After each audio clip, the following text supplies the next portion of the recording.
Oui, je suis un peu anxieux. Alors, avant de vous énerver, avant de mettre votre pouce rouge, je suis un peu anxieux. Pas parce que j'ai pas confiance en l'équipe, mais parce que l'ombre de l'élimination, elle est là, elle plane. L'Europa League ouvre tranquillement ses portes. Est-ce qu'on va fermer ses portes? Je l'espère. On verra bien. Écoutez, j'espère que vous allez bien. Moi, franchement, ça va. Je suis bien, même si je suis un peu anxieux. Et aujourd'hui, je vous propose un format un peu différent où on va pas parler d'analyse ou quoi, mais juste se poser, débattre un petit peu, voilà, cœur ouvert, et de vous dire un petit peu ce que j'en pense de ce match-là. Ce fameux Dortmund-Paris Saint-Germain qui signifie beaucoup parce que, vous savez, le football, c'est des histoires et c'est aussi des tournants. Et ces tournants-là, ils peuvent arriver quand on s'y attend le moins. Vous savez, une défaite, un changement, etc. Et ça peut annoncer le début de la fin d'un club ou alors le début du renouveau d'un club. Et franchement, on est sur, honnêtement, le match le plus important de QSI depuis pas mal de temps. Parce que oui, chaque match de QSI en Ligue des Champions, c'est extrêmement important pour la crédibilité du projet, etc. C'est totalement véridique. Là, on est quand même sur un match où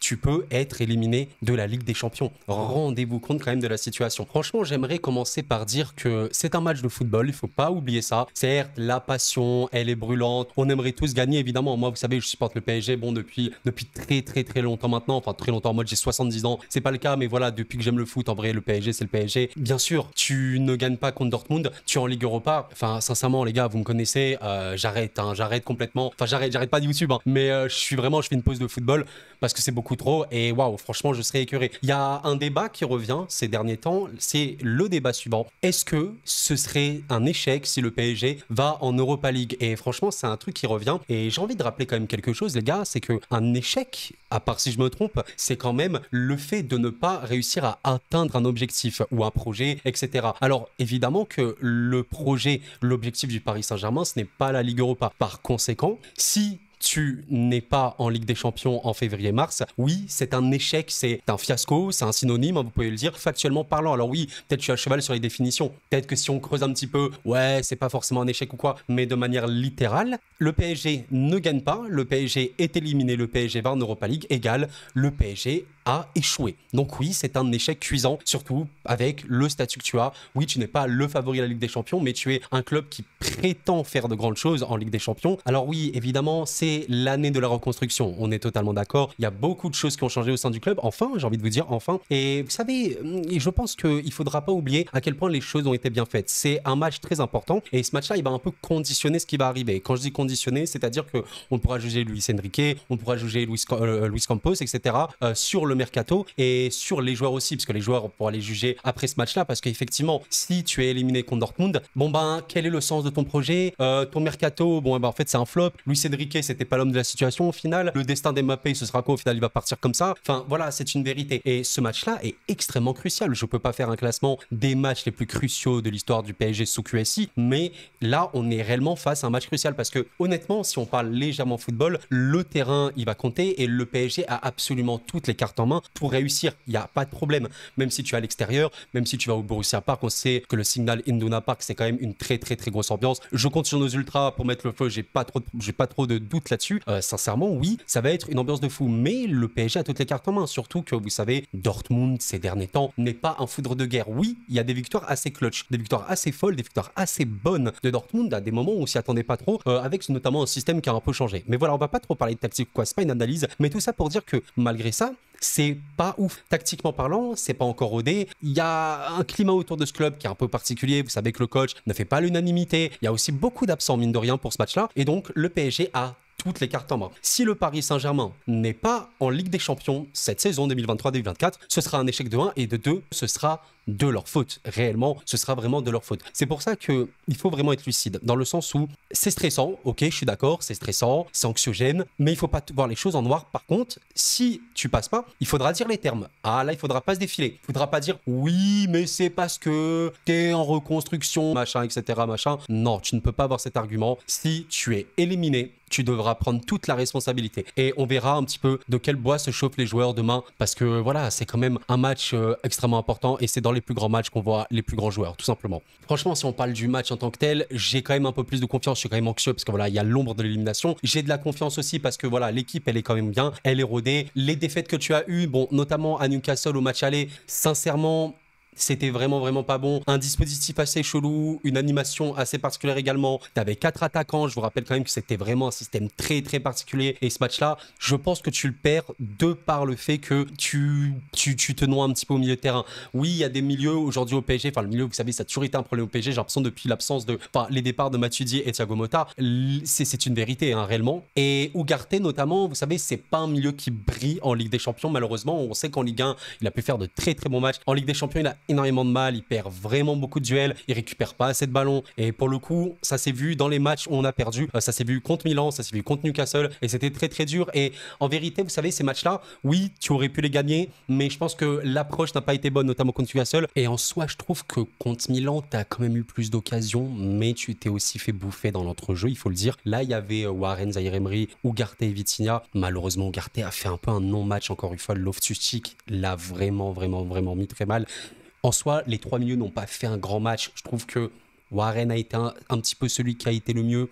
Voilà, mais c'était pas transcendant. Et donc, ouais, il y a toujours ce vrai problème de l'entrejeu au PSG. Contre Dortmund, il va évidemment y avoir une bataille. Même si c'est un 4-2-3-1, vous savez, on a potentiellement plus d'arguments. On verra un petit peu comment jouera Luis Enrique. On verra un petit peu, forcément, tu peux penser à Vitinha, Ugarte, Warren, assez classique. Et justement, Warren revient, les amis. Ça, c'est quelque chose d'incroyable. C'est un motif d'espoir parce que oui, je sais, ça peut paraître fou. Le gamin, 17 ans, en mars, il me semble, il va faire 18 ans. Donc, dans 3 mois environ.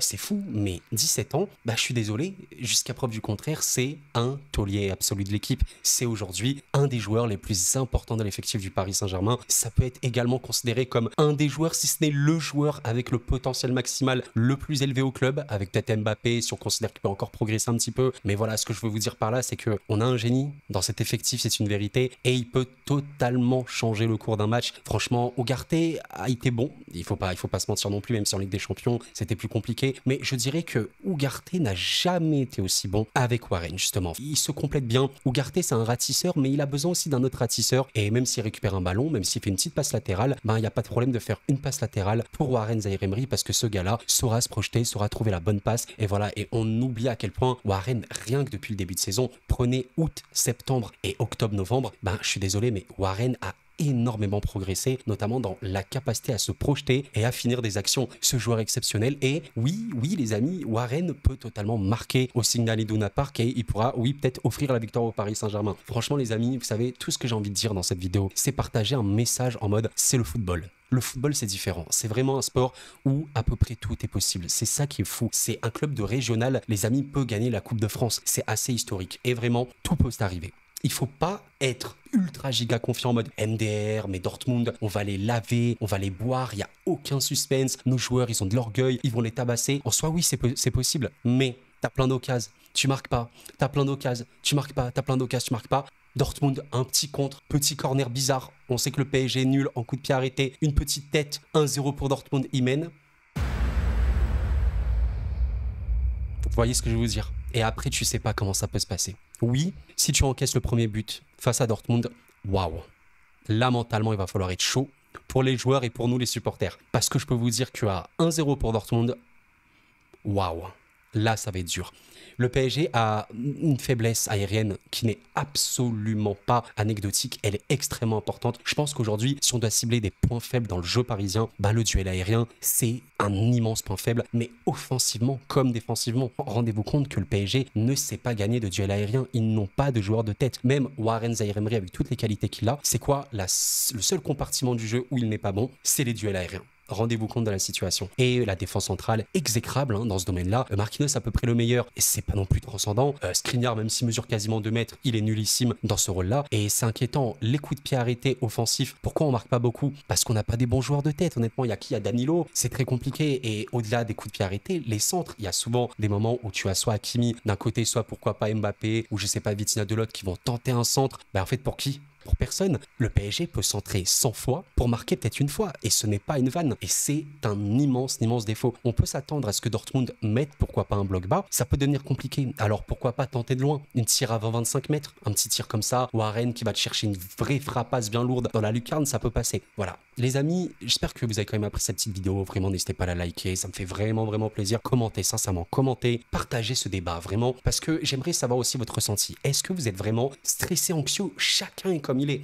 Peut-être que là, vous pensez à ce match et vous êtes, genre, vous pouvez pas, vous êtes pas bien, vraiment, vous êtes en mode, dans ma tête, le PSG est éliminé. Ou peut-être qu'à l'inverse, mais vraiment, vous stressez zéro. Et pour moi, il faut un entre-deux. Tu peux être confiant, il n'y a aucun problème là-dessus, mais tu peux avoir une petite anxiété. Personnellement, totalement confiance. Évidemment, l'équipe, au coach, à l'ensemble du club, j'ai totalement confiance. Cela dit, je suis pas dans, comment vous dire, j'ai pas un mur devant moi en mode, je vois pas qu'il peut y avoir un grand danger. Le danger, il peut basculer très très vite. Newcastle avait marqué le premier but au Parc des Princes. On n'a pas réussi à égaliser jusqu'à la dernière seconde sur penalty. Pourquoi ce scénario peut ne pas se reproduire? On va me dire oui, mais ça n'existe pas de match de suite où tu tires plus de 30 fois sans marquer. Bah malheureusement si rien que si vous regardez le Barça, il y a des matchs en ce moment où ils tirent énormément et ils ne gagnent pas. De suite, leur dernier match contre Girone, plus de 30 tirs, ils n'ont pas gagné. Écoutez les gars, ça va être un match très très très chaud. Il faut absolument battre Dortmund. Et j'aimerais voir les grands joueurs dans les grands matchs. Kylian Mbappé, l'OTAN, on te parle. Tu es un immense joueur. Tu fais partie des rarissimes joueurs dans ce monde à pouvoir changer le cours d'un match à toi tout seul. Il est dans la fleur de l'âge. Là, t'es en danger. Le club peut totalement vriller s'il y a une défaite. Mbappé, on sait qu'évidemment, c'est pas seul, il n'est pas tout seul, mais c'est le meilleur. C'est censé être le meilleur. Montre qui tu es. Prends tes responsabilités. Si tu dois dézonner un petit peu, ne pas rester que sur l'aile, vas-y. Si tu dois tirer à 20 mètres, balancer une lucarne, vas-y. Mais jouer efficace. Et vraiment, les amis, si on est efficace dans ce match-là, on gagnera. C'est sûr à 100%. Si on est efficace. Mais quand je dis efficace, c'est dans les deux surfaces. Surtout offensivement, évidemment. Parce que si on tire 30 fois pour ne pas marquer, les gars, il faut pas rêver. Il faudra vraiment beaucoup de lucidité. Les attaquants du Paris Saint-Germain. Bradley Barcola, on ne sait pas s'il jouera. Ousmane Dembélé n'est pas là. Mais Gonzalo Ramos, Randal Colomwani, on vous attend au tournant. Vraiment. Et évidemment Mbappé. Ça va être un match exceptionnel. Et quoi qu'il arrive, on supportera toujours le PSG, hein, ça c'est clair et net. Ça va être stressant évidemment, parce que le temps il va passer dans ce match-là. Si on marque pas rapidement, on peut se mettre très très mal psychologiquement. Et après oui, comme je l'ai dit, le club peut tourner. Parce que tu es éliminé, tu sais pas comment ça va réagir. Tu sais pas les joueurs que tu as achetés, comment ils vont réagir. Tu sais pas comment le président va réagir. Tu sais pas comment le coach va réagir. Ça peut très vite tourner. Et je le répète, comme je l'ai dit dans le début de la vidéo, oui, le PSG qui est éliminé, c'est un échec. C'est un échec, ni plus ni moins. Maintenant, il faut vraiment penser au positif et on peut penser qu'on peut gagner. On peut totalement gagner ce match-là. On va espérer le gagner. Et les amis, ici c'est Paris. Voilà, tout simplement. Merci à vous. C'était Koro.